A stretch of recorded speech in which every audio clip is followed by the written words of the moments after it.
Supercrack Estrella presenta. ¿Viven los demonios extraterrestres en los desiertos áridos? Este video pretende demostrar que los extraterrestres son los demonios de los que habla la Biblia, y para demostrarlo es muy importante hablar de los desiertos en la Tierra. El tema ovni está muy relacionado con los desiertos. Fijaros en la cantidad de noticias que salen de avistamiento ovnis en desiertos en todo el mundo. En este video te pondré algunas de esas noticias de ovnis en desiertos. Son muchas, pero con este resumen de ovnis encontrados en desierto tú mismo verás que este es el lugar donde les gusta estar a los extraterrestres. El lugar donde se ocultan los extraterrestres es en los desiertos del mundo. ¿Y por qué todo esto es relevante? Porque la Biblia nos dice que los demonios viven en los desiertos. Te pondré pasajes de la Biblia donde nos cuenta que los demonios viven aquí en los desiertos. ¿Es esto algo casual? ¿Que demonios y extraterrestres quieran estar en los desiertos? O quizás sea que los demonios y los extraterrestres siempre fueron la misma cosa, ángeles caídos con tecnología muy avanzada. Pensar por un momento, la Biblia describe a Satanás como un reptil, cuando dice que vio caer a Satanás el dragón, o como una serpiente cuando tienta a Eva en el jardín del Edén. En todo caso es un reptil, y eso nos lleva a la teoría de los reptilianos. Pero además Satanás tienta a Jesús Cristo, en un desierto, porque lo tienta en un desierto y no en otro lugar. ¿Es acaso su hogar? Una cosa queda clara de las tentaciones que Satanás le pone a Jesús Cristo. Una es que Satanás controla el mundo y el espacio-tiempo. En cierto modo se podría decir que Satanás es también un viajero del tiempo. Reflexionar que Satanás le ofrece en esas tentaciones a Jesús reinos del mundo. La única posibilidad de que pueda ofrecer estas cosas es que él controle el mundo. Y además parece realizar saltos en el tiempo para mostrar a Jesús Cristo lo malos que somos los seres humanos. Saltos en el tiempo para mostrar ciertas partes de la historia de la humanidad. Esto es algo que muestra que para el tiempo no existe, él controla el tiempo. En este video hablaremos de cine, porque en el cine nos muestran estas cosas, y de cómo algunos directores son satánicos y illuminatis, que buscan algo más que llevar a cabo películas. Hablaremos de un director que realizó una película de un demonio en un desierto, y de cómo en su vida privada buscaba cosas como portales dimensionales. Esto demuestra que no son simples directores de películas, son mucho más que eso, tienen un conocimiento muy grande de ese mundo que se nos oculta. Así que el tema principal es el desierto y demostrar que los demonios y extraterrestres son la misma cosa. El demonio del desierto, Dus Devil, 1992, se trata de una película dirigida por el enigmático director de origen sudafricano, Richard Stanley. La película es una absoluta rara avis, inclasificable en cualquier género, y que demuestra que a pesar de lo poco que ha dirigido este director, lo cierto es que merece la pena tenerlo en cuenta cuando hablamos de ese cine de género más soterrado. Este es el director del que antes hablaba, que en su vida privada busca portales dimensionales. Richard Stanley se refugia en la región de Montsegur, en Francia, donde actualmente vive, buscando un portal dimensional que aseguran existe en esa región. No es hasta entrado el siglo XXI, que comienza nuevamente a realizar colaboraciones y documentales siempre vinculados a la búsqueda de misterios inexplicados. Su primer filme del siglo, La Gloria Secreta, 2001, es un documental sobre el escritor alemán Otto Rahn, teniente de las SS y miembro del Partido Nacional Socialista, reconocido aficionado de los misterios medievales, la historia y el esoterismo. Su búsqueda del Santo Grial es el argumento de este docudrama producido por Subversive Cinema, una sociedad distribuidora que busca honrar y reconocer películas audazmente originales que no solo viven fuera de la corriente principal, sino que también disfrutan de ignorar y rebelarse contra las normas establecidas en el interior de la comunidad cinematográfica. La película El demonio del desierto, sinopsis completa, puede contener spoilers. Un sujeto solitario, con sombrero vaquero y capa, vaga por el desierto de Namibia, África. A su paso solo deja muerte, pues no es un hombre común, sino un espíritu maligno que se alimenta de almas torturadas. En su camino se cruzará Wendy, que acaba de romper con su marido y se perfila como la víctima ideal de este extraño demonio. La Biblia de las Américas. Cuando el espíritu inmundo sale del hombre, pasa por lugares áridos buscando descanso y no lo halla. Lucas 11, 24. Cuando el espíritu inmundo sale del hombre, pasa por lugares áridos buscando descanso. Y al no hallarlo, dice: volveré a mi casa de donde salí. El término árido es un adjetivo que califica aquello poco húmedo y yermo. Lo árido es muy seco y, por lo tanto, suele resultar infértil. Árido, por ejemplo. Hay poca vegetación en esta zona ya que el suelo es árido. ¿Qué paisaje tan árido? Debe hacer mucho tiempo que no llueve por estos pagos, tenemos que adaptarnos al clima árido si queremos producir en este lugar. Espíritus inmundos y lugares áridos. Beelzebú. Este no expulsa a los demonios sino por Beelzebú. Con tal malicia respondieron los fariseos después de que Jesús sanó a un endemoniado. Jesús señaló que su acusación era absurda e ilógica, y luego los acusó de haber cometido el pecado imperdonable. Mt 12, 22, 32. Dijo que los ninivitas, que se arrepintieron con la predicación de Jonás, y la reina del sur, que vino para escuchar la sabiduría de Salomón, se levantarían en el juicio contra esta generación bebé. 41, 42. Uno mayor que Jonás y Salomón estaba en medio de ellos, y sin embargo, lo rechazaron. Jesús entonces habló de un espíritu inmundo saliendo de una persona, deambulando, y finalmente volviendo a entrar en esa persona junto con otros 7 espíritus más malvados que él, bebé. 43, 45. Cuando el espíritu inmundo sale del hombre, pasa por lugares áridos buscando descanso y no lo halla. Entonces dice, volveré a mi casa de donde salí. Y cuando llega, la encuentra desocupada, barrida y arreglada, va entonces, y toma consigo otros 7 espíritus más depravados que él, y entrando, moran allí. Y el estado final de aquel hombre resulta peor que el primero, así será también con esta generación perversa. El contexto del pasaje es como una serie de círculos concéntricos cada vez más amplios. El contexto más específico se centra en la hostilidad de los fariseos hacia Jesús y la condenación de Jesús hacia ellos. El contexto más amplio se remonta al ministerio de Juan el Bautista. Ante la predicación de Juan, muchas personas, al menos externamente, cambiaron a un mejor estilo de vida. 3, 5, 6. El ministerio de Jesús también atrajo un gran interés inicialmente. En un determinado momento, la gente estaba dispuesta a hacer lo que fuera necesario para convertirlo en su rey. JN 6, 15. Pero al día siguiente, muchos de sus discípulos se dieron la vuelta y ya no andaban con él. 6, 59, 66. Una persona que ha sido purgada por la autonegación se vuelve vulnerable a la reinfestación por males aún más graves. De modo que, podemos decir que un espíritu inmundo y demoníaco sale de una persona cuando ésta decide hacer un cambio para bien. Ha iniciado una nueva etapa por su propio esfuerzo y las cosas parecen estar mejor, pero en realidad, se ha creado un vacío espiritual, como dice la Reformation Study Bible. A menos que el Espíritu de Dios venga a habitar en ella. Rom 8, 9, una persona que ha sido purgada por la autonegación se vuelve vulnerable a la reinfestación por males aún más graves tales como el orgullo, la hipocresía y el desprecio por los demás. En consecuencia, el estado final de esta persona resultará mucho peor que el primero.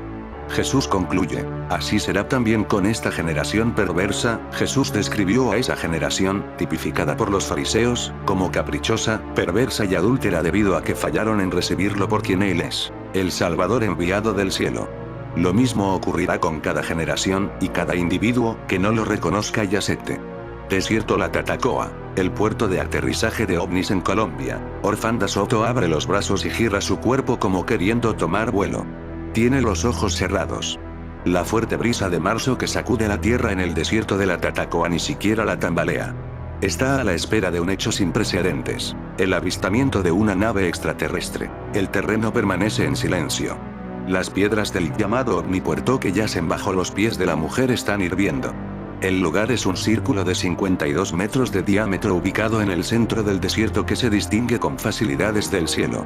Su área total es 4 veces mayor a la de un helipuerto regular y es equiparable a la mitad de una cancha de fútbol profesional. El origen de este misterioso lugar que yace en el centro de la Tatacoa se remonta al 2008, según cuenta Orfanda. Fue el antioqueño Alfredo Agudelo Ospina, caminante del cielo lunar rojo y fundador de la Hermandad Capiro, quien le propuso construir allí el ovnipuerto. Agudelo cuenta que hace 11 años seres de luz del cosmos le pidieron que instalara un símbolo en el centro del desierto de la Tatacoa como manifestación de que habían recibido el mensaje. Le aseguraban que pronto aterrizaría una nave espacial de otro planeta en este punto del país. Pero Orfanda asegura que el avistamiento de naves extraterrestres es algo con lo que conviven incluso desde hace mucho tiempo antes de la creación del ovnipuerto.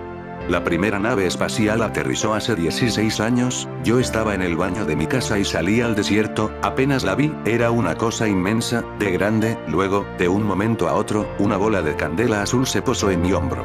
Mi esposo y mis hijos salieron corriendo a ver qué había pasado cuando escucharon mis gritos, pero la nave ya se había ido, cuenta la mujer mientras eleva una mirada hacia el cielo. Lea aquí el misterioso caso de un colombiano que murió 3 días después de ver supuesto ovni. Los misterios ocultos tras las montañas del desierto no le producen temor a esta matrona católica que creció bajo las frías noches de la Tatacoa. Sus padres, 2 campesinos que preservaron por más de medio siglo las áridas tierras que heredaron de sus antepasados, le relataban historias de otros supuestos avistamientos de ovnis en esta zona perteneciente al municipio de Villavieja, Huila. Fue en una noche de 1960 cuando, según cuenta Orfanda, vio en compañía de sus papás una bola de candela inmensa. A esa hora ellos me habían mandado a cortar caña para los caballos. Cuando salí de la casa, vi la llama y grité. En ese momento ellos me confesaron que en el desierto de la Tatacoa se veían tantas cosas que era mejor no estar pendiente de eso, dice la mujer. Luego añade, con cierto tono de estoicismo, que nunca me ha dado miedo vivir en esta zona porque a nosotros nos enseñaron a ser guapos, a enfrentar las cosas. Esta matrona de baja estatura y acento huilense marcado es una de las terratenientes más grandes en todo el desierto de la Tatacoa. Su familia es propietaria de un amplio complejo turístico que vive atestado de miles de viajeros que llegan a la zona en busca de la aventura. Otros cuantos arriban interesados en conocer los misterios que rodean al único puerto para ovnis de Colombia. De hecho, varios turistas comentaron que la noche cuando acamparon en el centro de la plataforma de aterrizaje para naves extraterrestres, divisaron a humanoides de aspecto extraño. Otros señalaron haber escuchado el llanto inconsolable de una entidad que tampoco ha podido ser identificada. Néstor Gutiérrez tenía 11 años cuando vio por primera vez un supuesto ovni. El hijo de Orfanda asegura que sobre las 8 de la noche, mientras observaba las estrellas, un aparato que se movilizaba en el cielo se transformó en 2 objetos con luces titilantes que formaban una especie de arco iris. Las luces de las naves se comenzaron a prender y apagar durante aproximadamente 15 minutos. Corrí a la casa, llamé a mi mamá y los bombillos del objeto empezaron a cerrarse. Se apagó todo y un pedazo del cielo quedó completamente negro, explica Néstor. Sin embargo, aclara que contrario a lo que dicen sus hermanos, él nunca ha visto a una nave espacial aterrizar en el desierto. De acuerdo con el relato de varios miembros de la familia Gutiérrez Soto, hace no más de 10 años una nave espacial de 3 patas aterrizó en el omnipuerto y luego se sumergió en el terreno sin dejar rastro alguno. El hecho provocó que decenas de personas de esa comunidad llegaran con palas al lugar en búsqueda del tesoro que habrían dejado los presuntos seres extraterrestres. Ese hecho demostró que estamos encima de más mundo, puede haber una nave debajo de nosotros o incluso más gente, alguna cosa hay ahí, dice Orfanda mientras apunta con su dedo hacia el cúmulo de piedras en el suelo que dibujan ante el cielo los que serían los círculos de la bandera de la paz, del ruso Nicolás Roerich. Ante las constantes voces que señalan que los casos de avistamientos de seres extraterrestres en el desierto de la Tatacoa son mentira, Orfanda se defiende aduciendo que nada de lo que ha dicho es falso e invitó a sus detractores a que visiten el omnipuerto para que presencien lo que ella ha vivido en este territorio lleno de misterios. Aquí unas cuantas noticias de desiertos y ovnis. Los misteriosos círculos del desierto africano son tan extraños que los lugareños creen que los crearon extraterrestres o dragones. Los misteriosos círculos han atraído el interés de científicos y conspiradores a lo largo de los años sobre su origen, y aún no hay una respuesta definitiva. Siempre han sucedido cosas extrañas en la naturaleza, lo que nos lleva a los humanos a tratar de encontrar la verdad detrás de estos sucesos, y los misteriosos círculos de hierba en un desierto africano no son la excepción. Los misteriosos círculos son parches yermos que aparecen en los pastizales, generalmente en un patrón circular, han desconcertado a los científicos de todo el mundo durante siglos, y aún no hay una respuesta definitiva sobre sus orígenes, lo que ha dado lugar a algunas teorías descabelladas que van desde extraterrestres hasta un dragón subterráneo. Los pastizales se han encontrado en el sur de África, incluidos Sudáfrica, Namibia y Angola, así como en el oeste de Australia. Los anillos van desde 1,5 metros a 6 metros de diámetro, pero pueden alcanzar hasta 25 metros de ancho. En Namibia, donde son más comunes, los lugareños de la tribu Imba afirman que los círculos creen que son causados por espíritus y son huellas dejadas por su dios, Mukuru. Antiguas pinturas extraterrestres halladas en el desierto de África. El misterio del ejército perdido de Persia donde 50.000 guerreros desaparecieron sin dejar rastro en el desierto. Enorme roca pez emerge del desierto del norte de Arabia Saudita. Captan los extraños duendes rojos en el cielo del desierto chileno de Atacama. Arqueólogos encuentran misteriosas huellas fantasmales en un desierto de Estados Unidos. Misteriosos símbolos en el desierto chino. Señales extraterrestres. Investigadores encontraron algo increíble bajo un desierto de Australia. Algo increíble pasó en el desierto de Atacama. Exoficial de inteligencia revelará pronto ubicación de base alienígena en el desierto de Mojave. ¿Qué hace esto colosal en mitad del desierto? Arqueólogos se sorprendieron al estudiarlo. En el desierto de Atacama pasaron cosas muy extrañas y no se entiende la razón. Hombre excavó en medio del desierto para encontrar agua y lo que pasó después sorprendió al mundo. En medio del desierto de Mojave hay un gigantesco megáfono metálico y nadie sabe por qué. Se lo tragó el desierto buscando un misterio. Este es una muestra de cómo los desiertos es noticia siempre del misterio y de los ovnis, la tierra de los demonios. Un director de cine de un gran conocimiento es el antes mencionado. En el año 2014 se estrenaba el documental Lost Soul.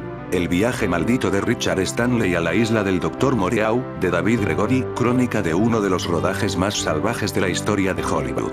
La séptima adaptación cinematográfica de la célebre novela de H.G. Wells emprendida en 1996, fue adjudicada a un joven director de origen sudafricano que ya había convencido a la industria de su talento, ganándose el respaldo de la productora New Line Cinema. Constituyó la primera superproducción de Richard Stanley, la única y cúspide de una carrera que a partir de este rodaje caería en picado. Stanley comenzó haciendo videoclips para bandas de metal oscuro como Fields of the Nephilim, Public Image Limited o de rock sinfónico como Marillion, para quienes dirigió un mediometraje de 58 minutos destinado a ser proyectado con la música del álbum conceptual Brave, 1994. Desde sus primeros trabajos se puede observar esa magnífica cualidad que tiene para convertir la carencia en virtud. Nacido en Sudáfrica, resalta en la mayoría de sus entrevistas que el origen de su insólita personalidad se encuentra en las enseñanzas de su madre, antropóloga y suerte de bruja implicada profundamente en el enigmático universo de las religiones tradicionales africanas. En su filmografía, vinculada casi en su totalidad al fantaterror y al futurismo antiutópico, se puede observar una serie de elementos estilísticos reiterativos, como la inclusión de ese universo semántico relativo al vudú, la magia negra, la brujería, el gusto por los pasajes desérticos y la mística cotidiana de un continente con horizontes verdaderamente lunares. Cartel de arduale personaje singular, entra en el mundo de los directores de culto, de la mano de una ópera prima de bajo presupuesto cercana al western distópico como Mad Max, 1979, o al cyberpunk ochentero estilo Blade Runner, 1982, o Terminator, 1984, basado argumentalmente en el comic shop de Steve McManus, Hardware, programado para matar, 1990, fue realizada en la época previa al surgimiento del digital, por lo que todo su despliegue tecnológico se sustenta sobre aquella maravilla de ciencia multidisciplinar que hizo furor en el cine fantástico hasta la aparición del digital, el animatronic. Narra la historia de una joven pareja, Max, Dylan McDermott, un explorador que busca su sustento en la peligrosa zona radioactiva, y Jill, Stacey Travis, escultora vanguardista que vive encerrada en su pequeño departamento rodeada de chatarra y pedazos de antiguallas robóticas. En vísperas de Navidad, Max regresa a casa y trae de regalo un misterioso cráneo que ha adquirido a otro explorador. Es un Mark 13, una forma de vida artificial y inteligente biomecánica autoindependiente concebida como arma militar. Producida por la British Satellite Broadcasting, el filme tuvo un presupuesto bastante ajustado, lo que no fue óbice para el éxito. El estilo cinematográfico del director, que puede observarse ya con solidez en vídeos como Preacherman o Blue Butter, The Fields of Nephilim, podría afirmarse que condensa en esta pieza rasgos esenciales, notablemente influenciado por Sergio Leone en su concepción asintomática del western y la utilización de la música. En su obra resalta además el influjo de Dario Argento en ese gusto visceral por los chorros de sangre, las escenas violentas explosivas, la recreación visual en un morbo explícito de larga duración y la concepción de un montaje fragmentado como estrategia discursiva, pero también como herramienta para encubrir las carencias en la producción. De igual forma, las referencias fílmicas de Stanley abarcan un diapasón enorme que va del terror filipino a las fábulas vampíricas orientales como Kung Fu contra los 7 vampiros de oro, de Roy Ward Baker, 1974. Su popularidad se cimentaría en el mundo del cine fantástico independiente con su segundo largo El demonio del desierto, 1992, una obra con estilo visual similar, aunque más diáfano, más abierto, menos decadente, pero a su vez más violento y hermético, nuevamente sobre los lineamientos estéticos del western, esta vez, inserto en esa mística monumental del paisaje africano. La película se basa en los relatos de una serie de asesinatos irresueltos en Namibia, que Stanley convierte en la historia de un demonio sádico y sensual, interpretado por Robert John Burke. Al alejarse de lo mecánico y de la tecnología noventera, en este filme podemos observar la impronta más auténtica del director, convirtiendo el material en una fábula terrorífica sobre una especie de incubo que va tomando fotos Polaroid y escogiendo hermosas damiselas para sus rituales satánicos. Comparten los dos filmes antes mencionados una secuencia inicial concebida bajo los mismos presupuestos visuales, amplio plano general del desierto, a lo lejos en la carretera un vehículo se dibuja como un espejismo entre el potente calor, en hardware era una figura humana en la arena, la imagen tintada en tonos rojizos, adquiere una dimensión arcana mientras hace su aparición el demonio autoestopista. El filme se basa en esta serie de feroces asesinatos aderezados con pictografías en sangre y elementos rituales de la brujería, que no encontraron explicación en el mundo real. Cuentan las leyendas que el viento del desierto era un hombre, hasta que le crecieron alas y voló, en su forma antropomorfa. Ese viento, una vez benévolo, toma las características menos amables de los humanos y convierte su furia en violentas ráfagas que salen de la nada haciendo estragos. A estos vientos se los denomina demonios del desierto. La vida del director Richard Stanley ha estado marcada siempre por esa voluntad mística que se manifiesta en todas las dimensiones de su existencia. Los testimonios sobre su carácter lo definen como un hombre carismático, profundamente humano y compasivo, pero también ensimismado y volcado en este mundo alternativo, en el que no cesa en profundizar. Las dos últimas piezas que ha concluido siguen en la misma línea de búsqueda de lo desconocido, tanto en la ficción como en la realidad. En el mismo año 2006 colabora en el filme Teatro Bizarro con un segmento llamado Madre de los Sapos. La pieza es una película de horror en 6 cuentos, articulados sobre una narración transversal que se instituye como una séptima historia, una obra de culto poco conocida, pero definitivamente exquisita, que incluye a directores como Tom Savini, Karim Hussain, Buddy Giovinazzo, Douglas Buck o David Gregory, director del documental mencionado al inicio. Dedicado por entero a sus investigaciones sobre el portal que se encuentra en la zona, la última obra de Stanley está fechada en 2013, El Otro Mundo es un documental sobre la magia y lo esotérico en el sur de Francia, más específicamente en la localidad de Montségur, en Occitania, donde vive desde los años 90, una extraña experiencia en dicho lugar, referida, como hemos mencionado, a un portal dimensional y a las tradiciones mágicas de la región, lo llevan a realizar este documental, explorando una temática que ha sido recurrente en su obra. No cabe duda que la mística del continente africano signó la vida de este hombre, mezcla de hechicero, hippie y metalero noventero, con trazas de genio escritor y nómada. Su presencia en el mundo cinematográfico podría decirse que es obra de los más amables conjuros. Su filmografía, aunque corta y desigual, reseña un espíritu signado por una auténtica y maravillosa personalidad. En fin amigos de Supercrack Estrella, si el video te gustó pulgar arriba.